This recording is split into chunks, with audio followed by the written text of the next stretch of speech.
Okay, good afternoon. So, meron po tayong isang comment sa last video natin sa Ranger regarding kung ilang months na ginagamit natin itong XL and kumusta raw po yung performance. So, sa ngayon po, na-release ito ng February 2023. Nasa 28,429 kilometers na, and naka isang change oil na tayo. Kasi yung change oil po nito hindi na yung conventional na every 5,000, every 10,000 nagpapalit. So meron po itong feature na isasabihin niya yung engine oil life. So mamaya po pag makaluwag tayo, mamaya papakita ko sa dashboard. So halos umabot ng 20,000. Bali 19,000 pa yan, no? Yung first change oil natin umabot ng 19,000. So yun pong isang magandang feature nitong next gen Ranger. So dahil naka 10 months na po tayo, siguro magandang ikuha na natin siya ng mga likes and dislikes kung meron man. So simulan na lang natin dito sa cabin. So comfort wise po, interior ganda niya para sa price range of 1.1 sa base price. So pan na siya, all power lock, power windows, electric power steering. So yung electric side mirrors na rin siya, pero wala siya nung auto clip ba ang tawag doon, yung auto fold, wala po. Yung mirror lang ang na-adjust electronically na rin, electric. Okay, and then yung steering wheel napaka-comfortable. Yung grip mo tama lang. So infotainment napakaganda rin po. So napakadaling gamitin nung built-in na navigation, and then madali kang mag-connect sa Apple CarPlay or yung sa Android. Ano nga ulit yung one sa Android ko? Android.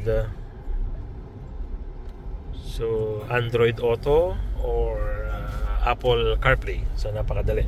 Aircon, napakaganda po ng kanya, ng cooling efficiency.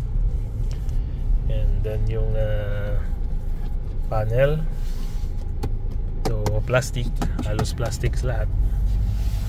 And plastic, and ang kagandahan lang po dito is merong rubberized leather na napaka-comfortable pag gagamitin mo siyang patungan ng kamay. So very comfortable po ito. 1.0 leather siya. Okay. And meron siyang magandang compartment dito na open.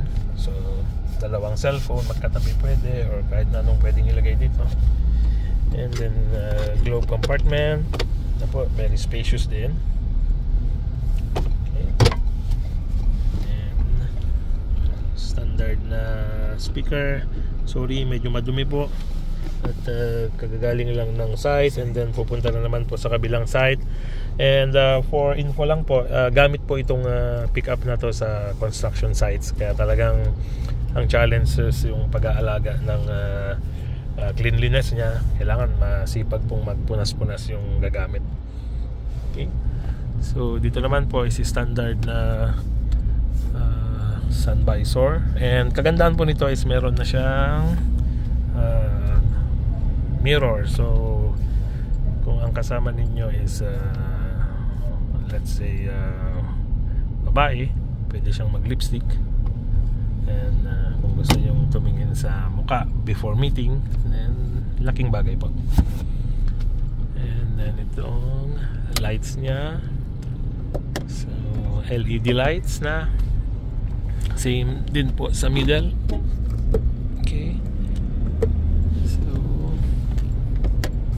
and merong lalagyan ng shades or salamin. Okay. Sa driver side wala po siyang mirror, pero meron siyang lalagyan ng mga cards doon. Okay. So going back sa steering po, adjustable na po ito ng up and down, saka forward and reverse. So sa mga iba't ibang klase po na nagmamaneho, kaya nyo siyang i-adjust based sa build ng katawan. Okay. So meron po siyang dalawang USB port, isang normal na USB and USB-C. Okay. And dito yung switch niya ng differential lock and electronic 4-wheel drive switch button. Okay. And then ito yung glove box niya, very spacious din yung glove box. May dalawang bottle holder, napaka comfortable. And yung door opener po, hindi na siya yung conventional na nandito sa side na hinihila, nandito na po siya. So pinutin lang po ito, then bubukas na. Same na po ito sa mga next generation na Raptor. Okay. May indicator ng airbag. Okay. Itong rear view mirror, hindi po siya parang sa Raptor na yung kapag na sinagan ng headlight sa likod, nag-auto dim. So wala po itong auto dim function. Standard lang siya, pero ganda po ng pagkakalagay niya, malinis. And meron kang adjustment dito, up and down adjustment. Okay. So ito naman po yung sa likod niya, same, very spacious po. Okay. So may tatlong seat belt, 3-point seat belt. And itong quality ng upuan is ibang tawag sa ganito, polyester. Pero napakaganda po. Sitting comfort, very comfortable. Okay. So yan po yung ating interior. Okay. So kung pupunta naman po tayo sa performance, ang isang maninibago po kayo sa sasakyan na to is 6-speed manual siya. So napaka high speed ang design niya. So kung sanay po tayo mag-drive ng mga other Japanese brands like Toyota, so ito po talagang magalaw yung shifting ng gears. So let's say nasa akyatan sa bundok, so kung sanay po tayo again like sa Toyota, medyo mapapagod po kayo to, magdadagdag siya ng extra tawag sa ganon, yung parang effort, kasi galaw yung kwan natin, yung shifting natin. Sorry. Okay lang ka. So kapag nung simula po namin ginamit ito, talagang halos lahat na mamatayan ng makina, kasi nakakapanibago po talaga siya, lalo sa arangkada. So para maiwasang magkaroon ng engine stalling or mamatay yung makina, so ang nangyayari is hina-high rev na lang siya. So yun po yung isang nakakapanibago sa sasakyan na to. Pero pag nasa highway, talagang napaka high speed po niya. Ang dali niyang tumaas ng speed. So kung more on paakyat pababa ang pagtatrabahuan ng sasakyan, so talagang maninibago po kayo rito. Pero pag sa highway naman, talagang bibigyan po kayo ng speed nito pag gusto nyo. It's a single turbo na same engine with the Raptor yata. kaya lang single turbo lang. Okay. So yung sa upuan naman, habang tumatagal, para sa akin po 5'6" ako. So nung tumagal siya, parang nagsag ng konti yung upuan. So ang naapektuhan po is sa akin is yung parang kuan doon sa yung visual reference doon sa dulo-dulo ng both end, front end. Kasi ang hood po nito is medyo mataas. Pero kung titignan nyo po yung visual side, okay na okay pa rin. Yun lang, medyo nagkaroon ng changes doon nung medyo naluma yung upuan. And wala po siyang seat height adjustment. So kuan lang siya, yung sa lumbar lang. And then front and rear umatras lang. Okay. So fuel economy, nag-average po siya ng 8.5 to 9 kilometers per liter. Kaya lang medyo mahirap po siyang i-assess talaga kung efficient ba siya, kasi ang pinupuntahan po is iba-ibang lugar. Minsan puro patag, then biglang pupunta sa bundok wherein daming gear shifting sa low gears. So medyo mahirap. Pero for 8.5 to 9 kilometers per liter, para sa amin maganda na siya sa fuel economy and efficiency niya. Okay. So ano pa po ba? Yung clutch, okay naman siya. Hindi siya ganun katigas, katamtaman lang. And yung sa suspension, talagang hindi po natin siya maikukumpara sa Raptor, malayong malayo, kasi yung likod niya is mulye. So nung ginamit ito, ang naging solution kapag walang laman is nilalagyan na lang ng counterweight na buhangin nakalagay sa crate, which is around 150 kilograms kaya? No, parang mga ganun ang kailangan range na ilagay. So mga nasa 150 kilos na counterweight na nilalagay sa likod. So yun po, napakaganda na ng kanya, ng suspension niya, para hindi siya ganun kalaki. Katulad ngayon po, wala kaming dalang counterweight. So itong mga simpleng unpaved na farm to market roads, medyo matagtag na siya. Pero hindi naman siya matagtag na masakit sa katawan. Mararamdaman lang. Kasi kung mapapansin nyo po, na ikukumpara ko siya lagi sa Raptor, kasi that's the only pickup na meron kami na talagang nagamit namin ng 5 years. So wala po akong point of reference sa other brands like Nissan Navara or Toyota Hilux. So yun po yung para mabigyan ko lang kayo ng reference, ng comparison. Okay.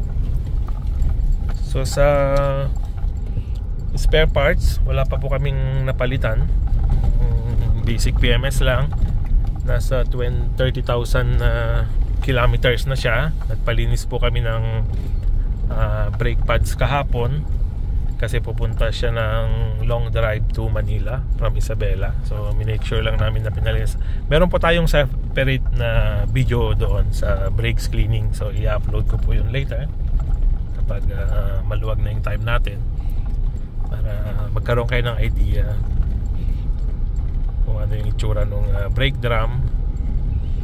So yung findings naman po doon for almost 30,000 kilometers, yung nasa right side na brake drum sa likod na nasa front side, parang hindi lang balanse yung pagkain niya ng, I mean yung pagkaupod niya. So, siguro mga another 5,000 kilometers papalitan na po yun. So kung i-average natin, pupunta siya ng mga 33,000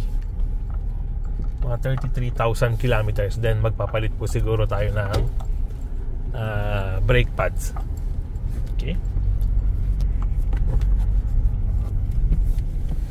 Okay, so performance wise, happy po tayo. Masasabi natin for the last 10 months na gamit natin to, talagang medyo malayo na rin po yung naikot niya from Isabela to Cagayan, Ilocos, La Union, Pangasinan, Laguna, so Zambales din. Baguio. So tested na po natin siya. And again, ang isang decision factor po na bakit kinonsider natin to versus sa Hilux noon na 4x4E sana ang pinagpipilian is yung 5 years na standard warranty niya. So napakalaking bagay po nun para sa isang buyer versus doon sa standard 3 years warranty yata ng Hilux. So another 2 years is a long way po yun na tatrabahuin niya. So base price almost the same sa Hilux, and then kung ikukumpara itong mga conveniences na makukuha nyo rito sa interior niya with all the features, medyo napakalayo po. Pero again, may purpose din po siguro si Toyota ron why in all manual, kasi parang naka-set up yun na it's built to last. Kasi the more you put electronics system, like ikumpara natin itong infotainment versus sa standard na radio, talagang mas tatagal po yun. Kasi ang lifespan ng electronics ngayon, like kung ikukumpara natin sa cellphone, 2 to 3 years, talagang iba na ang performance. Ang bilis lang maluma ng technology, sa bilis ng upgrade. So again, kung kayo po ang bibili, nasa choice po ninyo yun kung you will still go for that all manual na Hilux kasi built to last, or okay na sa inyo yung 5 years na warranty, pero dahil nga sa conveniences na makukuha nyo na sa electronic features, so yun po yung design penalty. Hindi. Yung L3? Hindi ko lang alam. Hindi, doon sa kabila meron naman way, pero diretso na rin tayo rito. Daanan kasi ng dump truck to eh. So itong dinadaanan po namin, although medyo mataas na tong Ranger, talagang sumasayad pa rin po kami kasi daanan po ito ng mga 10-wheeler na dump truck. So ganun po kahirap tong daanan na to. Okay, sorry. Okay.